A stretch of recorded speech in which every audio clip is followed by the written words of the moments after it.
Hello everyone. So we are solving the examples of the chapter alcohols, phenols and ethers, and today it's the turn of example number 3. So the example says arrange the following sets of compounds in order of their increasing boiling points. आपको कुछ compounds given है और इन्हें आपको arrange करना है in the order of their increasing boiling points. ठीक है. सो बॉइलिंग पॉइंट क्या है बेटा? फिजिकल प्रॉपर्टी होता है. कैसे चेक करेंगे? हमें पता है कि जो बॉइलिंग पॉइंट है वो क्या करता है बेटा? इंक्रीज करता है जब हम क्या करते हैं, नंबर ऑफ कार्बन एटम्स को बढ़ा देते हैं चेन में. ठीक है. सो जैसे जैसे नंबर ऑफ कार्बन एटम्स बढ़ते रहेंगे चेन में, बॉइलिंग पॉइंट इंक्रीज होता रहेगा. क्यों होता है ऐसा? क्योंकि जो वंडर वॉल फोर्सेज हैं वो इंक्रीज होती रहती हैं. ठीक है बेटा. ओके. सो यहां पर आपको फर्स्ट पार्ट में कुछ कुछ कंपाउंड्स गिवन है. सबसे पहले क्या करेंगे, इन कंपाउंड्स की हम कर लेंगे numbering. This is compound 1, this is 2 butane 1 third is butane 2 fourth one is ethanol, fifth one is propane 1 and sixth is methanol. ये सारे के सारे क्या है बेटा? सब एल्कोहल्स गिवन है. तो सबसे पहले क्या करेंगे, इनका स्ट्रक्चर्स बना लेंगे. आप ऐसे देखकर भी बता सकते हैं, बट स्ट्रक्चर बना लेंगे तो आपको आंसर लिखना बहुत इजी हो जाएगा. ओके. चलो सबसे पहला क्या है बेटा? पेंटेन 1 तो क्या बनाएंगे इसको? CH3 CH2 CH2 CH2 कितने कार्बन हो गए? 4. एक और CH2 एंड OH. नेक्स्ट क्या है? ब्यूटेन 1 तो ये क्या हो जाएगा? CH3 CH2 CH2 CH2 चार कार्बन एटम्स की चेन और यहां पर OH. ठीक है. नेक्स्ट इज ब्यूटेन 2 इसमें क्या करेंगे? सेकेंड पोजीशन पर लगाएंगे एक OH ग्रुप. ठीक है. और यहां पर हो जाएगा CH3. बन गया ब्यूटेन 2 ओके. नेक्स्ट क्या है? इथेनॉल. इथेनॉल क्या होगा? CH3 CH2 OH एंड उसके बाद फिफ्थ वन इज प्रोपेन 1 कैसे बनाएंगे बेटा? CH3 CH2 CH2 OH तीन कार्बन एटम्स की चेन और फिर लास्ट में है मिथेनॉल. मिथेनॉल क्या होगा? CH3 OH. ठीक है. बात समझ आई? ओके. अब एक काम करेंगे, ये जो आपने नंबरिंग ऊपर की है ना, इन नंबरिंग को हम यहां से हटा देते हैं और इनको कर लेते हैं कंपाउंड्स के साथ, ताकि आपको पता रहे कि कौन से स्ट्रक्चर का कौन सा कंपाउंड है. ठीक है बेटा. Third, this is fourth, this is fifth and this is sixth. Okay. अब यहां पर चेक करेंगे. सबसे पहले हम देख लेते हैं नंबर ऑफ कार्बन एटम्स.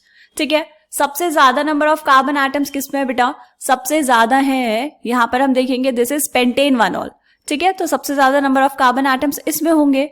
जिसमें सबसे ज्यादा नंबर ऑफ कार्बन एटम्स हैं उसका बॉइलिंग पॉइंट सबसे ज्यादा होगा. ये बात हमें क्लियर है. हमें क्या लिखना है? Increasing order. इंक्रीजिंग ऑर्डर मतलब जिसका ज्यादा होगा उसको हम लिखेंगे लास्ट में. ठीक है. अच्छा, सबसे कम किसका होगा बेटा? जिसमें कार्बन एटम सबसे कम होंगे. किसमें है यहां पर सबसे कम कार्बन एटम्स? सबसे कम है मिथेनॉल में. CH3OH में एक ही कार्बन एटम है, इसीलिए सबसे कम बॉइलिंग पॉइंट किसका होगा बेटा? 6 वाले कंपाउंड का, दैट इज मिथेनॉल. ठीक. अब बस number of carbon atoms check करने हैं आपको. मिथेनॉल में थे 1, उससे ज्यादा किसमें है? चेक करो. 2 कार्बन एटम वाला कोई कंपाउंड दिया है आपको? ये रहा. फोर्थ वन है CH3 CH2 OH तो इसका जो बॉइलिंग पॉइंट है वो मिथेनॉल से ज्यादा होगा. ओके. उसके बाद है प्रोपेनॉल. कौन सा कंपाउंड है बेटा? फिफ्थ. ऐसा क्यों? इसमें है 3 कार्बन एटम्स. 3 कार्बन एटम्स हैं तो बॉइलिंग पॉइंट किससे ज्यादा होगा? फोर्थ वाले से ज्यादा होगा. तो हम यहां पर लिख देंगे फिफ्थ. ठीक. इतनी बात समझ आई? ओके. उसके बाद देखो, अब यहां पर एक प्रॉब्लम है बेटा. क्या? कि ये जो थर्ड कंपाउंड है इसमें भी 4 कार्बन एटम्स हैं, राइट? और ये जो सेकंड वाला कंपाउंड है इसमें भी 4 कार्बन एटम्स हैं. तो अब इन दोनों में कैसे देखेंगे बॉइलिंग पॉइंट? ये दोनों हैं एक दूसरे के आइसोमर्स, है ना? और जब आपके पास कंपाउंड में ब्रांचिंग स्टार्ट होने लगती है तो क्या होगा बेटा? बॉइलिंग पॉइंट डिक्रीज होने लगता है. तो यहां पर एक और पॉइंट लिखेंगे ऊपर, boiling point decreases with branching.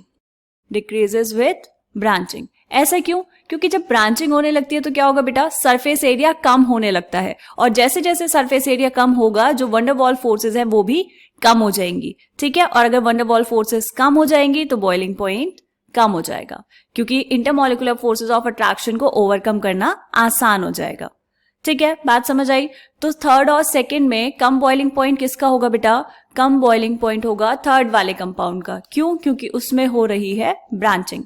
ठीक है. और थर्ड के बाद कौन बचा? सेकंड. और फर्स्ट वाला लास्ट में था, क्योंकि उसमें क्या है? सबसे ज्यादा number of carbon atoms present है. बात समझ आई है? ओके, तो मैंने तो यहाँ पर नंबर के अकॉर्डिंग लिखा है इंक्रीजिंग ऑर्डर, राइट? आप इसको ऐसे लिखेंगे जैसे आपको कंपाउंड्स गिवन है क्वेश्चन में, ठीक है? और ये एग्जाम्पल आपकी बुक से है तो इसका सॉल्यूशन भी वहां पर गिवन है। चलो देखते हैं सॉल्यूशन में कैसे लिखा है। ये आंसर दिया है बेटा आपको इस क्वेश्चन का, क्या है? देखो, मिथेनॉल, सबसे पहले मिथेनॉल है, सिक्स्थ वन, देन इथेनॉल, उसके बाद क्या है आपके पास? Propanol, then butane 2 ol, butane 1 ol, और उसके बाद पेंटेन 1 ऑल, ठीक है? ये सेम यही ऑर्डर है जो आपने यहाँ पे नंबर के थ्रू लिखा है। हमने 1 2 3 4 5 6 नंबरिंग क्यों दी बेटा? ताकि हमें ऑर्डर लिखना आसान हो, ठीक है? लेकिन आंसर ऐसे ही देंगे जैसे आपकी बुक में लिखा हुआ है, ठीक है? ऐसे। क्लियर ये चीज? ओके, अब हम देखते हैं नेक्स्ट पार्ट। सेकेंड पार्ट में क्या क्या गिवन है आपको? Pentan 1 ol, n butane, pentanal and ethoxy ethane. तो अगर आप इनको ध्यान से देखेंगे तो ये सारे क्या है बेटा? डिफरेंट डिफरेंट फंक्शनल ग्रुप्स आपको गिवन है, ठीक है? ड्रॉ करेंगे इनको। सबसे पहले क्या है आपके पास? Pentane 1 all. कैसे बनाएंगे structure? CH3, CH2, CH2, CH2, 4 carbon हो गए, एक और साथ में यहां पर OH, ठीक है? उसके बाद नेक्स्ट क्या है बेटा? N butane, CH3, CH2, CH2 and this is CH3। ये क्या बनाया आपने? N butane. नेक्स्ट क्या है? पेंटेनल। तो यहां पर प्रेजेंट है एल्डिहाइड ग्रुप। कैसे बनाएंगे? CH3, CH2, CH2, CH2 and यहां पर C डबल बॉन्ड OH, ठीक? And next is ethoxy ethane. Ethoxy ethane का मतलब क्या हुआ बेटा? CH3, CH2O, CH2, CH3, ठीक? ये आपने इनके स्ट्रक्चर्स ड्रॉ किए।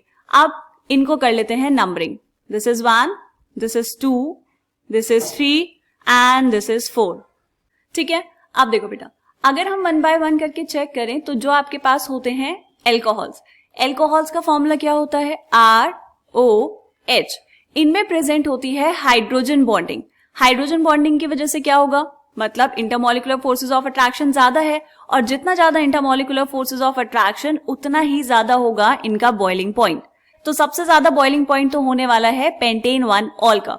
तो यहां पर अगर मैं ऑर्डर लिखना स्टार्ट करूं तो सबसे ज्यादा है फर्स्ट का बॉइलिंग पॉइंट सबसे ज्यादा है, ठीक है? उसके बाद क्या चेक करेंगे बेटा? उसके बाद हम देखते हैं एल्डिहाइड्स। एल्डिहाइड्स में क्या होगा? एल्डिहाइड्स में प्रेजेंट होते हैं डाइपोल डाइपोल इंटरैक्शंस।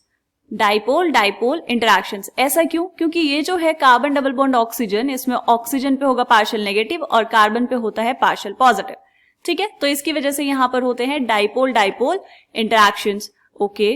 और बाकी दो क्या है आपके पास? N butane and ethoxy ethane. ये सारे के सारे जो कंपाउंड्स गिवन है ये है कंपैरेबल मासेस के, ठीक? तो ये जो एन ब्यूटेन है इसमें 4 कार्बन एटम्स है ना? देखो यहां पर ये 4 कार्बन एटम, और जो ईथर है उसमें भी 4 कार्बन एटम है लेकिन बीच में है ऑक्सीजन। तो हम यहाँ पर बात करते हैं सरफेस एरिया की। जिसका सरफेस एरिया जितना ज्यादा होगा उसका बॉइलिंग पॉइंट भी उतना ही ज्यादा होगा। तो ज्यादा सरफेस एरिया किसका है बेटा? फोर्थ वाले का। तो फोर्थ का बॉइलिंग पॉइंट ज्यादा होगा किससे? एन ब्यूटेन से। और उससे भी ज्यादा किसका होगा? जिसमें प्रेजेंट है डाइपोल डाइपोल इंटरैक्शंस। तो हमने सबसे ज्यादा किसका लिखा? फर्स्ट का। और सबसे कम किसका होगा? सबसे कम होगा एन ब्यूटेन का, ठीक है? तो यहां पर ऑर्डर लिखना स्टार्ट करेंगे। सबसे कम है सेकेंड का, that is n butane. Alkane का बॉइलिंग पॉइंट कम होगा। उसके बाद आपके पास कौन आया बेटा? Ether, and next is aldehydes, और सबसे लास्ट में एल्कोहल्स, ठीक? समझ आया क्वेश्चन? अब देख लेते हैं आपकी बुक में इसका सॉल्यूशन क्या गिवन है। इंक्रीजिंग ऑर्डर में लिखना है आपको। तो सबसे लोएस्ट है n butane, then ethoxy ethane, उसके बाद pentanal, and next is pentan 1 ol. तो जो ऑर्डर आपने यहाँ पर नंबर्स में लिखा है वो सेम ऑर्डर आपको कैसे लिखना है? कंपाउंड्स के नेम से लिखना है, क्योंकि आपको क्वेश्चन में नेम्स गिवन है कंपाउंड्स के, ठीक है? चलिए, ये वाला क्वेश्चन कंप्लीट हुआ यहाँ पर। मिलते हैं नेक्स्ट क्वेश्चन में, तब तक के लिए बाय बाय।